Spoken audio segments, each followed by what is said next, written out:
राजस्थान के अंदर निकाय और पंचायती राज चुनाव की घोषणा हो चुकी है। ओबीसी आयोग अपनी रिपोर्ट जो है वो सरकार को प्रस्तुत कर चुका है और जोगाराम पटेल कानून मंत्री ने ये भी माना कि उस रिपोर्ट का अनुमोदन कर दिया गया है।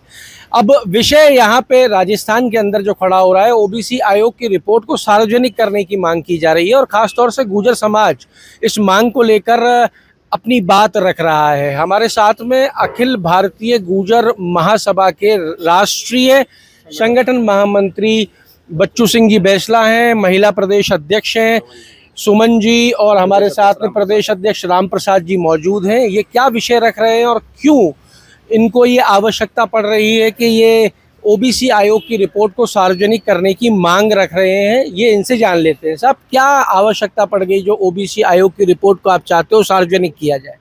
अखिल भारतीय गुर्जर महासभा जम्मू कश्मीर से लेकर कन्याकुमारी और आसाम से गुजरात, हिंदुस्तान के लगभग 16 से 17 राज्यों में हमारी पूरी कमेटी है। हर राज्य का हमारा प्रदेश अध्यक्ष, जिस तरह हमारे राजस्थान के राम प्रसाद जी धाबाई है, और हम पूरे भारतवर्ष में संगठन के नाते काम करते हैं।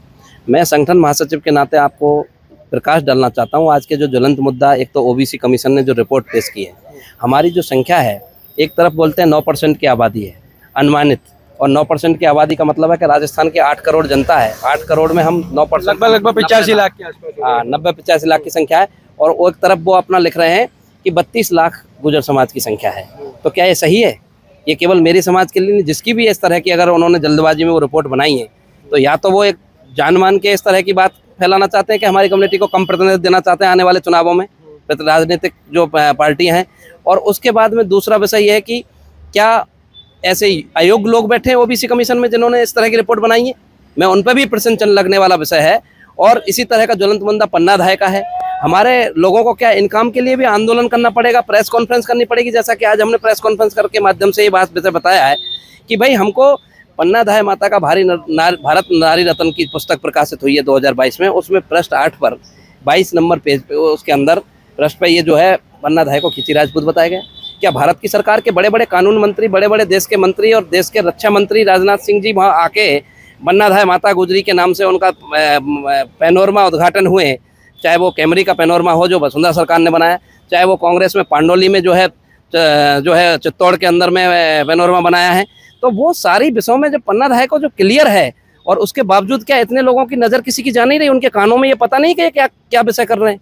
तो इस तरह का सम्मान, हमारे इतिहास से छेड़छाड़ और हमारी जो संख्या है उसको छुपाने और दबाने का काम, ये कब तक चलेगा? सरकार को बैसला साहब, क्या फायदा मिलेगा आपकी संख्या को कम बता के? संख्या अगर कम बताई जा रही है तो उसका कहीं ना कहीं फायदा आप ही के समाज को मिल सकता है।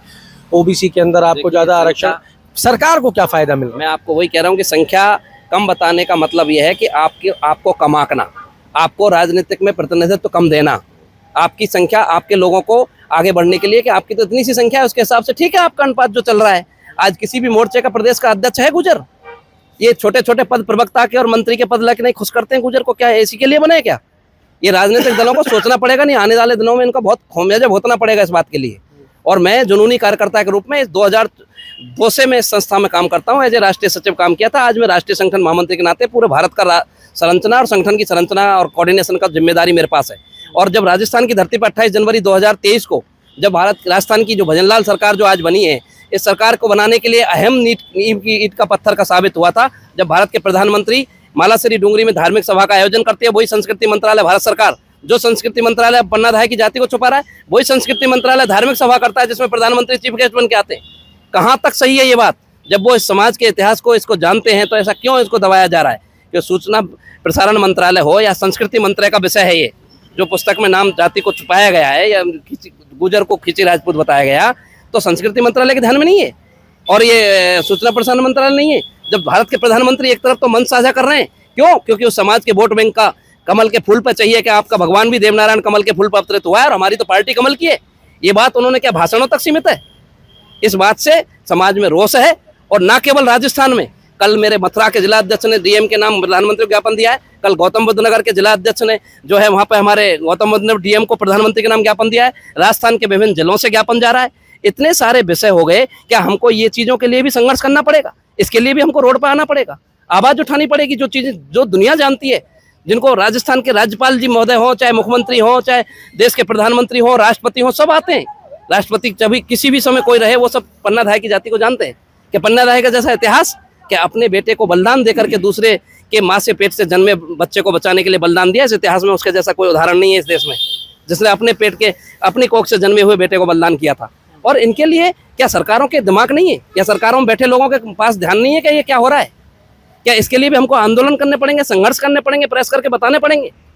ये बड़ा दुर्भाग्य का विषय है और बहुत गंभीर विषय है। इस गंभीर विषय पर अगर ये चीज़ें सही नहीं की, ओबीसी आयोग की रिपोर्ट को सार्वजनिक नहीं किया, या उसमें हमारी संख्या को सही नहीं बताया गया, तो ये हमारा सीधा सीधा हमारे राजनीतिक प्रतिनिधित्व को प्रश्न चिन्ह लगाने के लिए, या हमारी संख्या को कम करने के आंकने के लिए, दूसरे लोगों में मैसेज देने के लिए लोग तो इससे यही समझेंगे। आपके राज्य की खबरें, आपके शहर की खबरें सबसे पहले जानने के लिए देखते रहें अमर उजाला। चैनल को सब्सक्राइब जरूर कर लें और पाएं हर अपडेट।